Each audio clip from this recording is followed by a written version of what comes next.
Hello everyone, welcome back to my YouTube channel. It's Mary. I am sorry I have been absent for a while, and that is because I was too busy doing adult type things. But I'm back and we get to craft together again. So today we're going to use this stamp from Simon Says Stamp. It's the Arctic Christmas, and this is the giveaway for today. I got these when they were super on sale. They were like $5.99, so I bought two. They're back up to regular price, so boy did we luck out. So I'm going to start off using my Zig Color Clean Color markers here. A couple things. I'm not going to talk through the whole coloring process, but I am going to say I started off this scene right here on Bristol Smooth Cardstock, which makes all the difference when you're talking about these markers. Also, I heat embossed clear embossing powder over VersaFine Onyx Black ink so that I can get that raised line, and it helps me stay within the lines when I'm coloring. I started off the coloring process using a regular, very small #2 water brush, but it did not, something about it wasn't working. So I went to my handy dandy water brush with the water in the nozzle, and it's more convenient, and the brush is a lot smaller. This brush here is comparable to the Zig brush tip. So if you have them, you know they're very, very thin, and it's nice and easy to get inside those lines. So I'm going through here, and now I have to say a couple things about these markers. I'm over the moon about them lately. I haven't been this excited about a product since Distress Oxides. I am sad that I haven't gotten them sooner, but I now have them, and it makes coloring something like this, coloring a scene like this, which is so intricate and so many pieces. It makes it so easy. I don't really blend more than one color yet. I'm not really into that yet. I just use one color and I pull it out with the water brush, and it's perfect results every time. So as you watch me bring this whole scene to life, that's exactly the technique I'm using.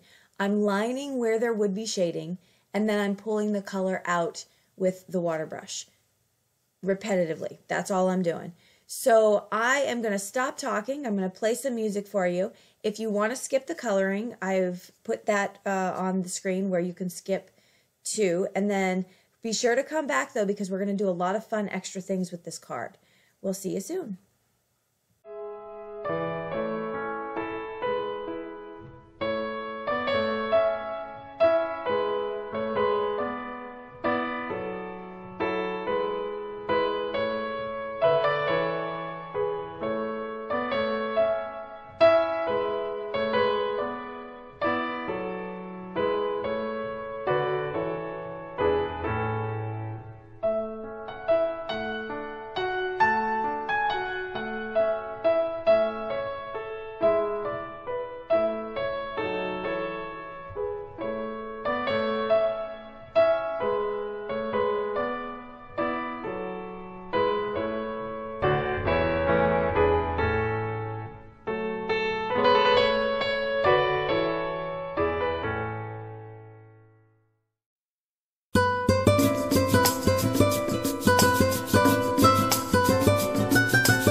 And as you can see, that wonderful dimension that you get from the watercolor blending with these markers.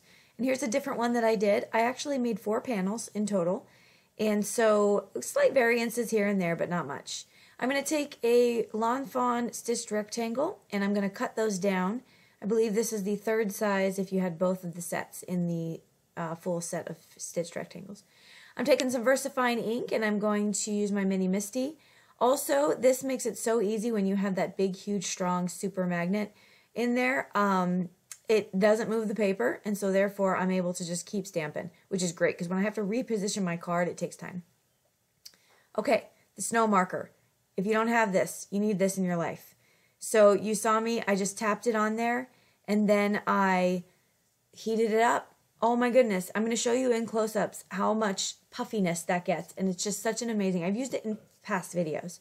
All right, I'm a little behind myself here. What I'm doing is taking my Versamark ink, it's a pen, and I'm going to draw over the garland on the card. And then I'm going to add some gold, silver, and red sparkly heat embossing, powder. And then I'm going to heat set that. And I walk through that pretty quick, but I do 2 sets of each, meaning I will go down back with my marker and do a second layer of it. As you can see, there's another added dimension, added spark of fun to this card. Here I'm showing you the sparkle red. I got this from Stampin' Up! Years and years ago. Still works beautifully. And I'm going to use, again, 2 layers of that. This is me showing you, I believe I'm showing you the heating of the second layer. And there we go. There's the silver one. And here's the red one up close. So just some super fun. We got puffy snow and we got shiny garland. And it's just great. I love that stuff. So here I needed some gold glitter cardstock. Of all the things in my stash, this is the thing I don't have. So I decided to just make some with some Recollections embossing powder, and it gives a nice little sparkle. So that's what I'm doing there. I'm going to finish it off by stamping the insides of these cards with some sentiments from the kit. And then I'm also going to use score tape on both this panel and the next panel when I put them to my card base. Now I'm talking ahead so I can tell you about the giveaway while you watch me. The giveaway this time. So what we're going to do is we're going to talk about, if you can provide suggestions on things that we can do over the holiday season to kind of show our kids how we can be more grateful for what we do have. For example, there is this gentleman at work who is kind of leading the charge on sponsoring children around our community that are foster children. And there's about 200 of them. And so we're going to sponsor 2 kids, and we're going to go pick out gifts, and we're going to drop off the presents, and my kids are going to be involved in this. And I want to make it a fun thing, make it a happy thing. When I talked to my daughter about it, I was concerned because part of it was if we're going to sponsor 2 more kids, then they're going to get a little bit less for Christmas. And I asked her how she felt about it, and she said, I'm okay with that. And it just totally warmed my heart. I'm going to get teary-eyed. Because normally, you know, the normal response, even for my kids, is, oh man, no. But she just instantly took to the idea of helping someone else who didn't have much. So share with us maybe some ideas that you've done or we could do, because we're always looking for suggestions. I thank you so much for joining me. Don't forget to hit subscribe below. I'll list all the supplies I used as well. And visit my blog when you have a chance. Until next time, have a wonderful day. Bye-bye.